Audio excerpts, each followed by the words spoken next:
It's Tuesday, October 17th, 2017. I'm your host, Sarah Beal. Thank you for joining us. We have a great show in store for you today. On today's show, we will talk with Town Clerk Ann Quirk about the 2 upcoming elections. We'll check in with Activities Coordinator Susan Griffin about the wide range of classes available at the Senior Center. And finally, we'll get a DPW update with Assistant DPW Director Rob Steen. But first, let's get a look at today's top headlines. The Adult Supportive Day program is a community-based, professionally operated program at the Barnstable Senior Center, which has been a trusted resource for local families for over 18 years.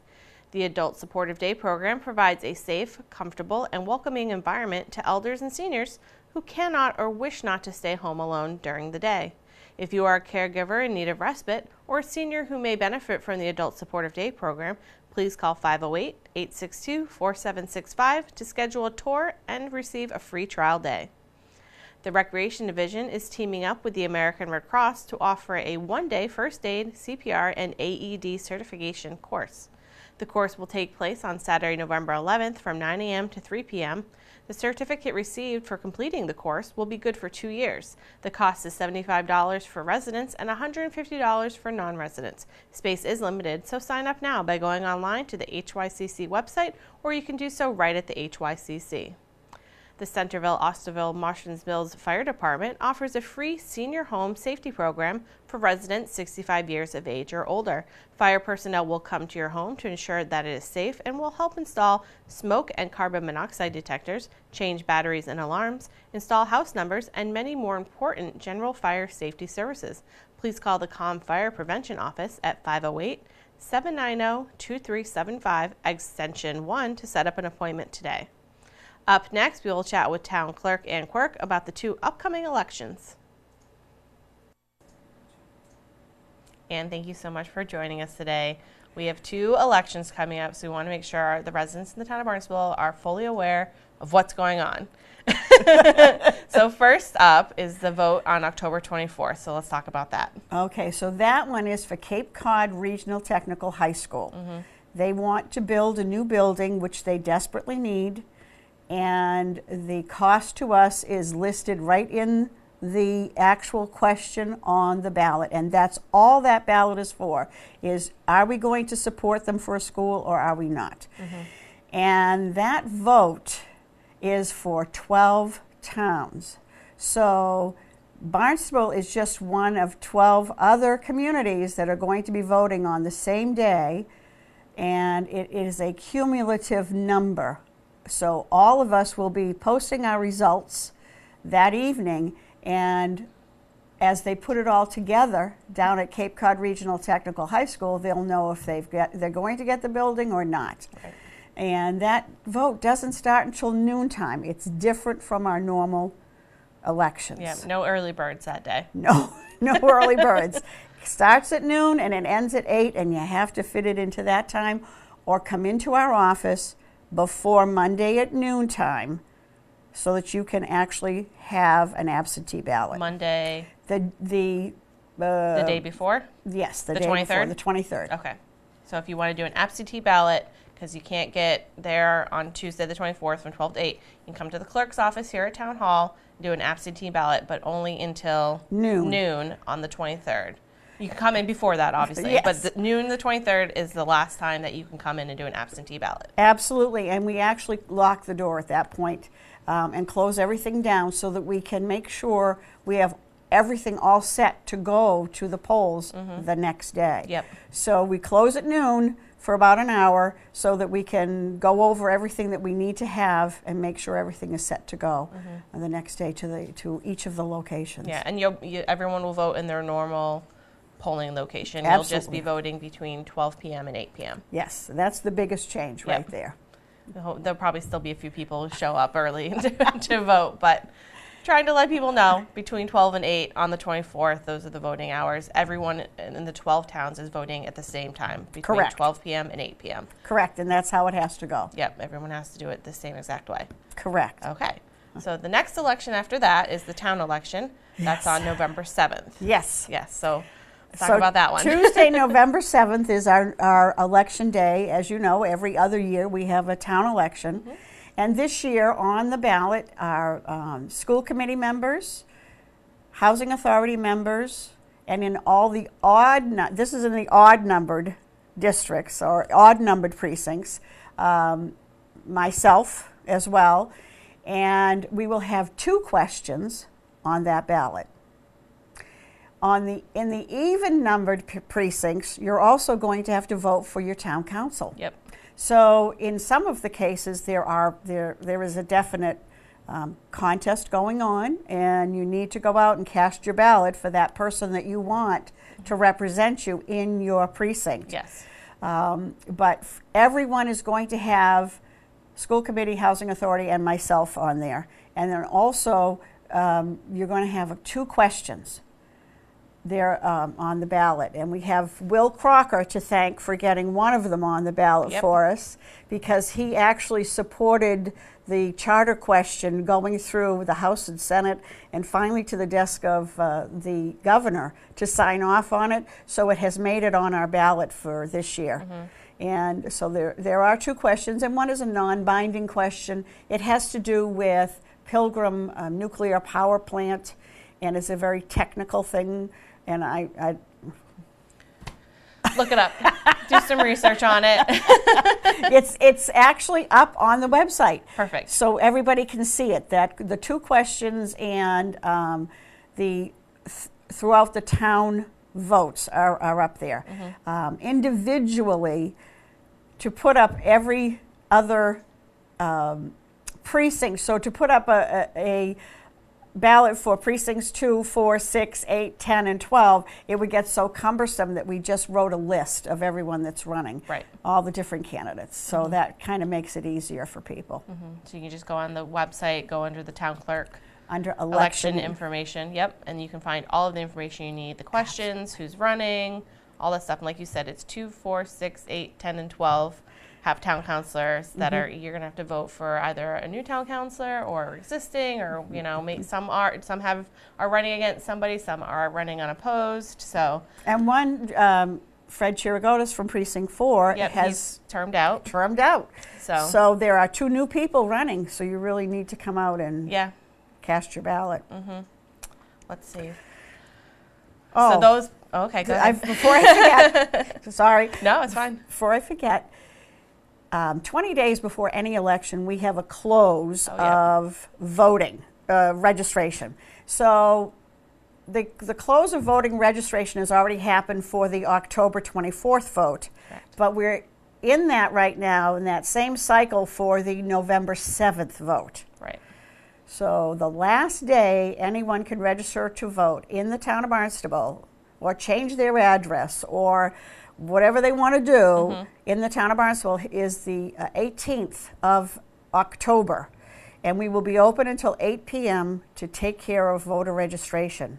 But that's it. That's the end. So if you don't get yourself updated by October 18th, 8 p.m. here at Town Hall in the clerk's office, whatever is already on there is where you're voting, or maybe you won't be voting because you're not registered to vote. So if you're 18 and you haven't registered to vote yet, this is a good time to come in and get yourself up on the rolls, so you can participate in the democratic process, as they say. Absolutely. It's a privilege and a right. Yes. So please exercise that. Yes, it's very important.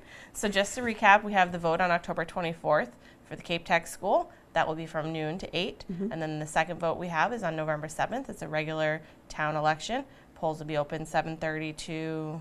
They actually open 7 a.m. Oh, they open at 7 a.m. to 8 p.m. 7 a.m. to 8 p.m. And that's in every precinct. Every precinct is voting on November 7th. So no matter what precinct you live in, whether you have a counselor running or not, you do have a ballot. You do. So make sure you get out and vote. Excellent, because it is important. Those 2 questions are on there. We really need you to have your input, and your vote is your voice. Yes. So please come out and vote, because we don't know how you feel about things if you don't. Exactly. Thank you so much, Anne, for coming in and getting all of our viewers informed about the upcoming elections. I really appreciate it. Thank you. Thank you. My guest today is Town Clerk Anne Quirk. Coming up, we'll get an update on the Department of Public Works with Assistant Director Rob Steen. But first, let's check in with Senior Center Activities Coordinator Susan Griffin. Sue, thank you so much for joining us today. We're going to talk about all things going on at the Senior Center, which we all know is a very busy place all year round. So what kind of activities you guys got going on right now?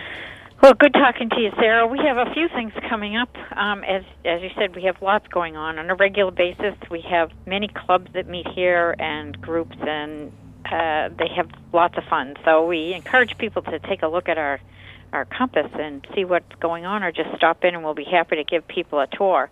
But in the meantime, some new programs starting October 31st. There is acrylic art painting with Anne, and that is a 6-week session, and it's $60, and it's 4 to 6 p.m. beginning October 31st through December 5th. Oh, wow. There's a couple skip days in there because of the holidays, but yeah. So, and she's great. She does a great acrylic art class. People are really having a fun time in there. Yeah, I know that your painting and like you said, your art classes are very popular. I mean, people go to the Senior Center and they try something they've never done before, and then all of a sudden they have this amazing talent that they never knew that they had, which I think is just so wonderful. I know, and she came out just amazed after the second class at some of the people that had never picked up a paintbrush before and how well they were doing. That's so, awesome. Everybody's got to give it a try and tap that creativity and see what happens. You never know. Yep. In the art realm there, we also have a watercolor class. This is a basic class for a beginner, and that's beginning Tuesday, October 24th, and that will go through till November 28th. And it's 9:30 a.m. to 12 noon, and that's $60. And there's a materials fee in there. The instructor will bring in some equipment and supplies for people to use. And she's taught quite a few classes here too. So if you're interested in watercolor, this is a great way to get started. That's wonderful. And $60 is really not a bad price when you think about how much time you get. I mean, that 9:30 to noon, so that's like 2.5 hours for how many weeks? Exactly, and they're small classes, so you're getting some great instruction and attention, and it's in their experience, which is really valuable. We have let's see, what else? An AARP driver safety class. We haven't offered this for a while because the AARP didn't have volunteers that were trained to teach, but they're prepared and back on track now. And that's going to be November 9th from 12 noon to 4:30. And if you're an AARP member, it's $15, and it's $20 if you're not a member.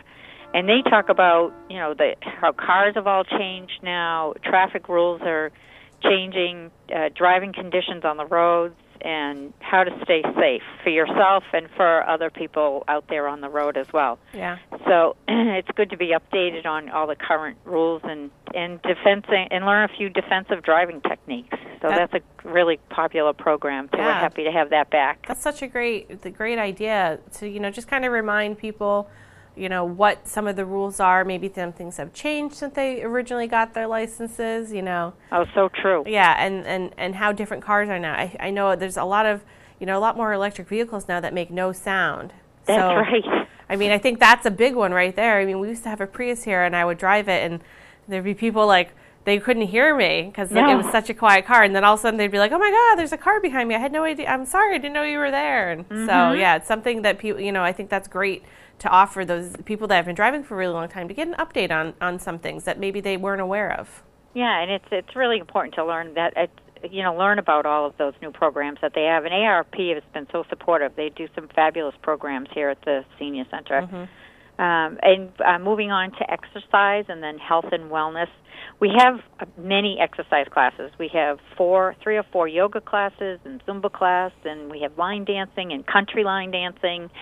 So, but and most of all have started because our program started at the beginning to the middle of October for many of them. But anybody can jump on board in any of these classes in the middle and try them out, see if that's something that you're interested in. We have a really fun program called Drums Alive, and it's as she says it explains that it's a new fitness experience, and they have so much fun in there. And I encourage people to just come in and give it a try, or just come in and watch the class. Yeah. But a new one starting up will be Tuesday, October 24th, is Therapeutic Qigong, and this is a great class. She says it improves your quality of life, and it's a series of gentle movements, and she says it has powerful results. And this is a program developed in China 1,000 years ago, so it obviously has some staying power benefits. Yes. And that's October 24th to December 5th. It's $36. It's 3:30 to 4:30. Wow. And you guys offer such a wide range, like you were saying, Zumba, line dancing, drums alive, qigong, like all these wonderful, like different classes that, there's something for everybody. If you just give it a chance, you might find something that you just never knew you would like, and it's a great way to get that extra bit of exercise that everybody needs. Yeah, or even if it's just one day a week just to get out and move around and have fun. That's what most of these classes are, a lot of fun. Yeah. So, and to keep all the rest of you healthy, we have an alternative health program. It's called Staying Alive Through the Seasons, and we all know we're getting into that season. Yep. So we have a woman coming to talk about, she's a holistic nurse. Her name is Ann Jordan, and she's going to be discussing an overview of natural ways to boost your immunity so that help to keep you away from colds and flu this season. And she's going to be talking about diet, herbal remedies, and homeopathics.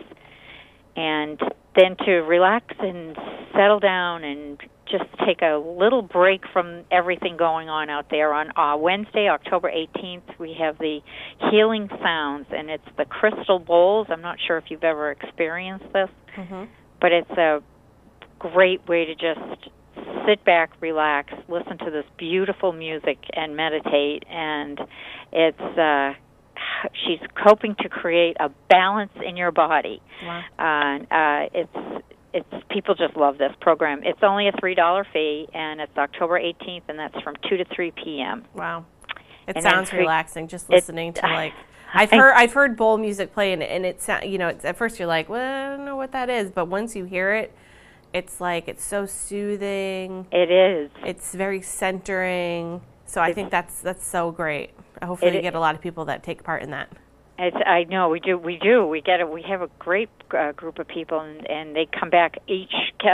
This woman does these classes just about every month, not quite every month, but she has quite a following. And we always encourage people, if they just need a break from, the holidays are coming. You might want to, she'll be doing another one in November. So we just want people to come in and just experience it and just take some time out for themselves. Wonderful.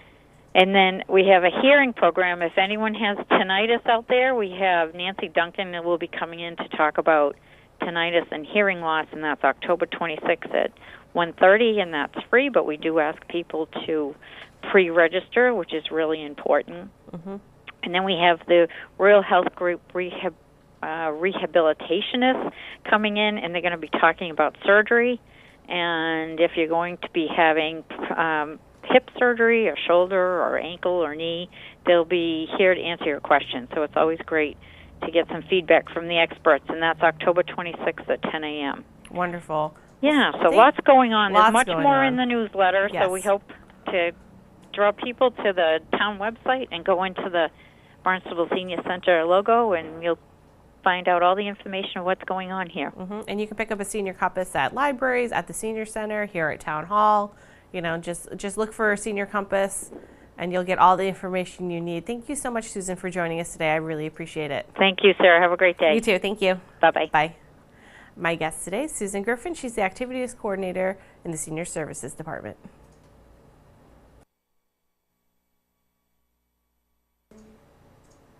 Rob, thank you so much for joining us today. I want to talk about today, you recently did a hurricane exercise with the DPW department, kind of getting everyone, in that frame of mind of what to do, how you guys are going to prepare if we do have a hurricane event here. So what can you tell me about how this exercise went? Well, Sarah, first of all, good morning. Good morning. So what we did, and this is the second time we've done it, is sort of a large scenario that incorporates different aspects of the storms that DPW can practice at them. And so it's sort of a full morning's effort. We start off with doing sort of a half hour to 45 minutes of training just to refresh everybody in terms of what we might be presented with a hurricane, what we may be wanting to do, things of that nature. And then we go into sort of scenario development. And frankly, Channel 18 is invaluable in that because you guys produced some products for us that made it feel very real for us with those news feeds that you guys did. So thank you very much for your efforts on that. You're welcome. That really helped the scenario feel feel very organic and very real. Good. And after that, we go into about a 2-hour scenario where we're throwing inputs at them. Myself and the other exercise controller are throwing inputs at the team. Probably on average, once every 2 minutes, they're getting an input. And they're having to deal with those inputs and sift through them and figure things out and work through things. So we did this last year for the first time. This year we did it again, but we changed it a little bit this year in that last year we did it sort of early in a storm. So it was the day of a storm, but very early in it, just to kind of crawl a little bit. This year we did it so that the exercise was centered right in the height of the storm, right when a lot of things were going on. And we added to it that the executive team, which was the assistant town manager, procurement officer, legal representative, were also present so that they could play as well. And then there was the interaction between those two teams and how they communicated back and forth, what got communicated back and forth, and how decisions were made between those two teams were also able to be exercised during this period. So all told, I think it was a very effective exercise. Got through a lot of different issues, had a number of goals that we wanted to have done, and sort of hit most of those. I think that's so important that you involved other, like you said, the assistant town manager, the procurement, because that's going to be something that, people that are going to be involved in the event of a storm of this nature, that is a piece that's going to be missing. So it's important to include that so that everybody will be on the same page going forward on how this is all going to work. Exactly. And next year, what we've talked about already for next year is the reality is, what people don't sometimes understand is that during the height of emergency, generally what will happen, and it's not guaranteed, but generally what will happen is the town manager will delegate authority to the police chief to be sort of the emergency center and sort of run the emergency, at least for all the public safety aspects of it. So next time what we want to do is not only have the executive team and the DPW team playing, we want to get the Barnstable Police Department playing, so that all three of those entities, which will ultimately have to deal with each other in any emergency and have to be communicating back and forth, are then involved in the exercise. And what's really going to be interesting for me is to see who makes what decisions and how those decisions are made, and then how those decisions are tracked between those three entities and how we all work together. I think that'll be a very valuable tool for us as we go forward, understanding all of that. Yeah. It's so great, and this scenario, this type of storm, you could think of it in many different ways. It could be a snowstorm, it could be an ice storm, it could be a windstorm. Just because you do a hurricane as the exercise, the things that you guys work on and accomplish when you're doing these exercises could work for any different kind of emergency storm type of event. Absolutely, and if I could go beyond that, I mean, as you mentioned, it could go snowstorms, windstorms, etc. But it could also extend into natural disasters, and even a little bit into if we would ever have, heaven forbid, some sort of terrorism incident or some sort of man-made disaster incident where it's not exactly the same, but there's going to have to still be communication between those three entities. Those three entities are still in play, and how those three entities work together.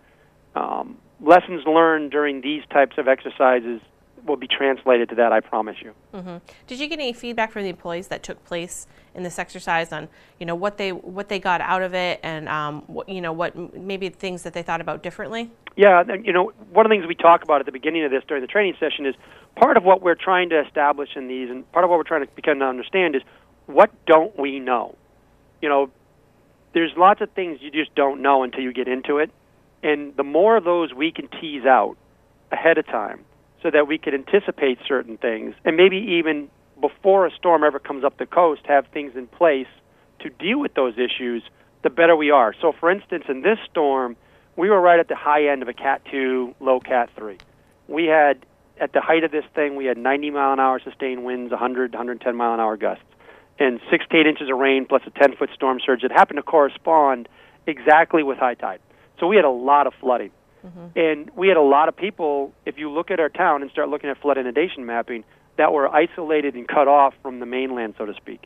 And what that really taught us and taught people is the importance of mandatory pre-evacuations if we're ever going to face that situation, because there's going to be times when we're not going to be able to get to you. Right. And so those kind of things. Everyone came back to us and said, look, this was great. I don't think I heard a negative thing about it. They felt like the realism, again, thanks to your products, was wonderful.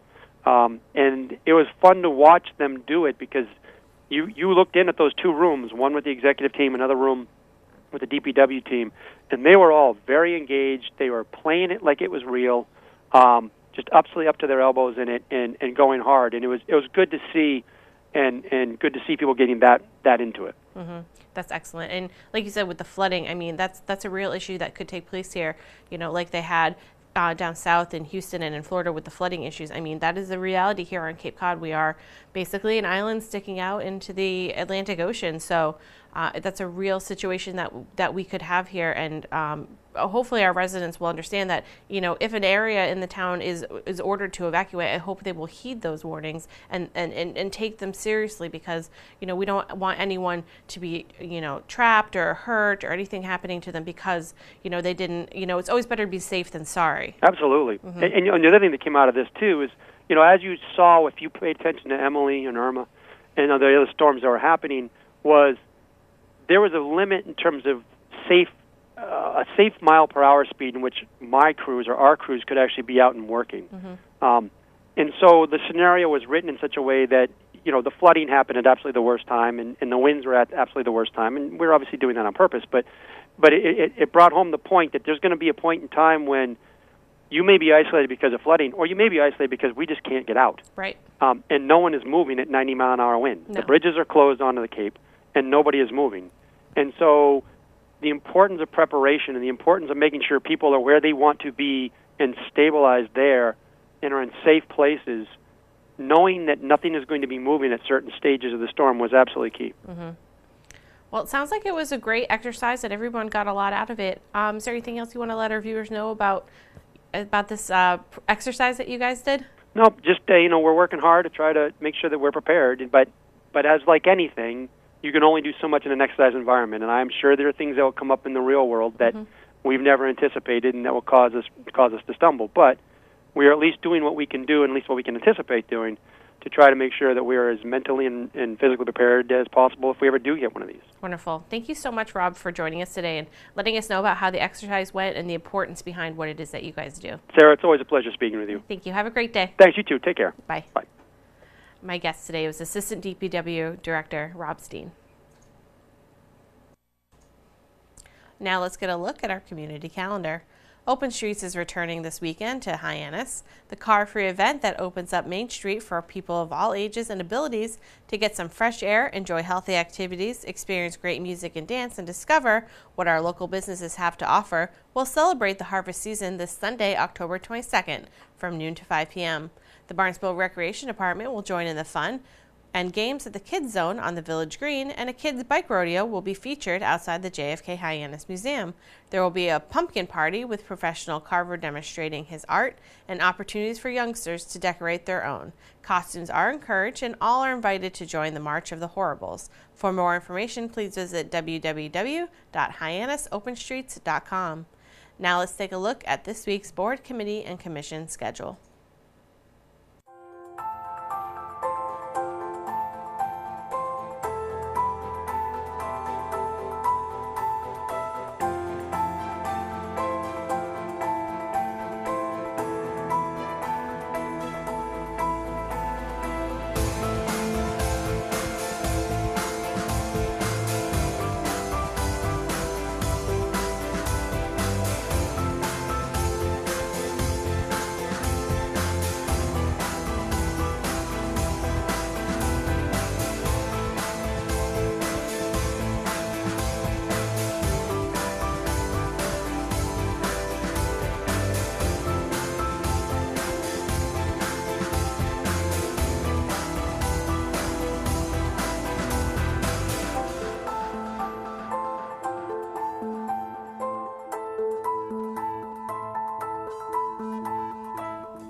Thanks for joining us today. We'll be back tomorrow with another great show for you. For Barnstable Today, I'm Sarah Beal.